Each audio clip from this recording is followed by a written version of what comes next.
Buenos días chicos, espero que se encuentren bien. Lo que vamos a hacer ahora es plantear problemas de aplicación en lo que respecta a razones trigonométricas, teorema de Pitágoras y suma de ángulos interiores de los triángulos rectángulos. Así que vamos a ver un ejemplo de un problema de aplicación. El problema puede plantear lo siguiente. Una escalera de 3 metros está apoyada contra una pared, llegando a una altura de 2,5 metros de altura en esta pared. ¿Qué ángulo forma la escalera con el suelo? ¿A qué distancia de la pared está la base de la escalera? ¿Qué ángulo forman la escalera y la pared? Antes de arrancar cada problema de aplicación que les surja, siempre les sugiero que ustedes primero piensen que estamos trabajando con triángulos rectángulos. Así que nuestro dibujito de borrador siempre vamos a tener que lograr ese triángulo, ¿sí? Así que vamos a hacer un gráfico aproximado de lo que nos está planteando el problema. Un triángulo rectángulo.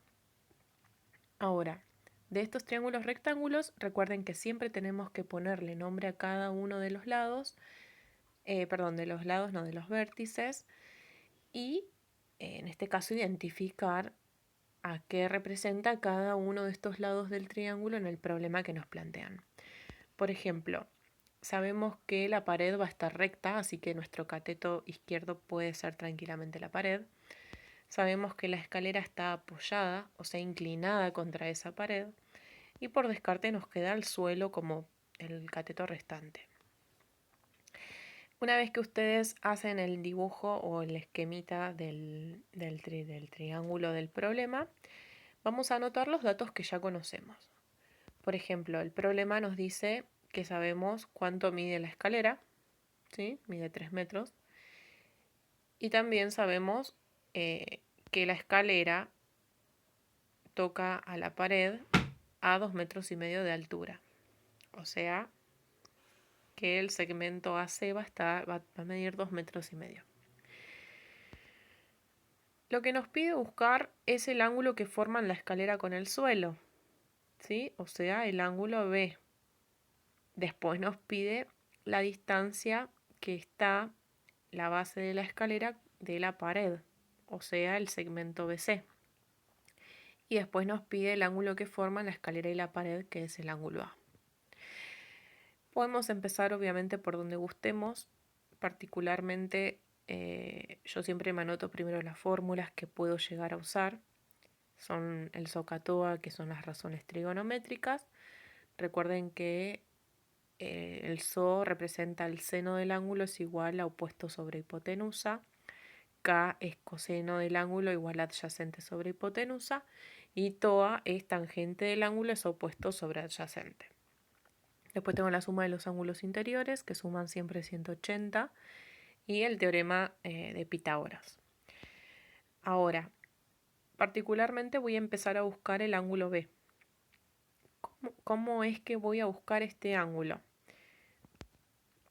Bueno, acá lo que me dice es que si yo me fijo viendo B, o sea, posicionándome en el ángulo B, yo conozco el cateto opuesto, ¿sí? Que es el tamaño del segmento AC, y también conozco la hipotenusa. La hipotenusa es el segmento AB, el tamaño de la escalera. Entonces tranquilamente puedo calcular el seno del ángulo B. Nos quedaría opuesto sobre hipotenusa. Acá nuestra incógnita sería el ángulo, así que tranquilamente puedo resolver esa fracción que me quedó. Recuerden que metro con metro se simplifican, así que nos termina quedando una fracción sin unidad de medida. Luego, para despejar el ángulo tenemos que pasar el seno como subinverso de 5/6 y nos queda, pasado a ángulo, cuánto vale el ángulo B. Ya despejamos un dato. Después, buscamos el otro ángulo. El otro ángulo tenemos un montón de caminos para buscarlo. Puede ser con cualquier razón trigonométrica o con la suma de los ángulos interiores. Así que yo voy a ir por la más fácil, que es la suma de los ángulos interiores. Acabé de buscar un ángulo. Conozco que el ángulo C mide 90 grados, así que solamente me queda despejar el ángulo A. Así que llego a la conclusión de que A mide 33 grados, 33 minutos y 26 segundos. Ese ángulo es el que forma la escalera con la pared. Y por último me falta buscar la distancia que está del suelo a la base de la escalera. Para hacer esto podemos usar la fórmula que deseamos porque tenemos prácticamente todos los datos del triángulo excepto ese que nos falta buscar. Por mi parte decido calcular la tangente del ángulo B.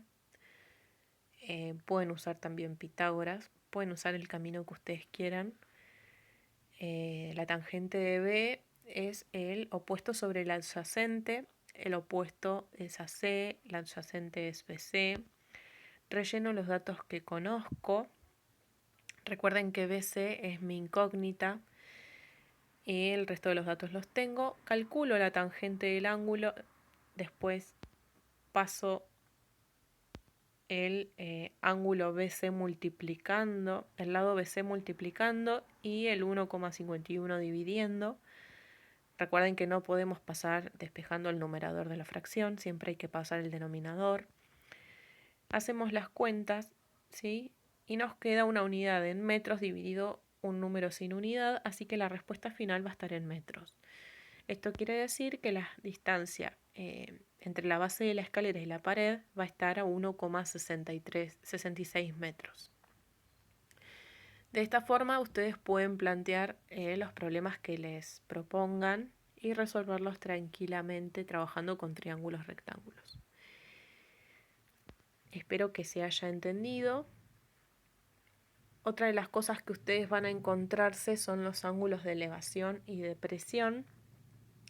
Estos ángulos están referidos a la posición, digamos, desde que se lo mire.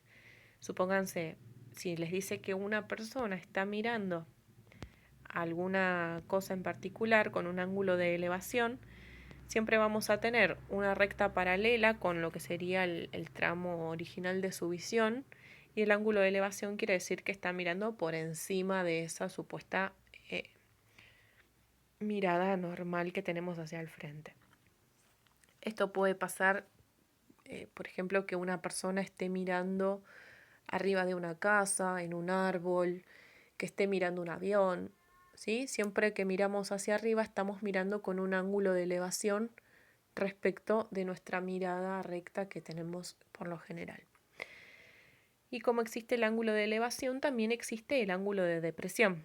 También, siempre partiendo de una mirada recta, vamos a tener el ángulo de depresión con la mirada hacia abajo. Por ejemplo, estoy arriba de una montaña y miro hacia abajo, estoy mirando con un ángulo de depresión. Si estoy parada arriba de un banco y miro a alguien que está debajo, estoy mirando con un ángulo de depresión. Estos datos van a ser útiles para plantear los triángulos que se les proponen en la actividad, ¿sí? Ángulo de elevación y ángulo de depresión. En la actividad, fíjense, nos dice que planteemos los problemas, los grafiquemos y los resolvamos. Graficar obviamente tiene que ver con el triángulo. Espero que puedan resolverlos sin ningún inconveniente y bueno, cualquier cosa estamos en contacto. Les mando un beso grande.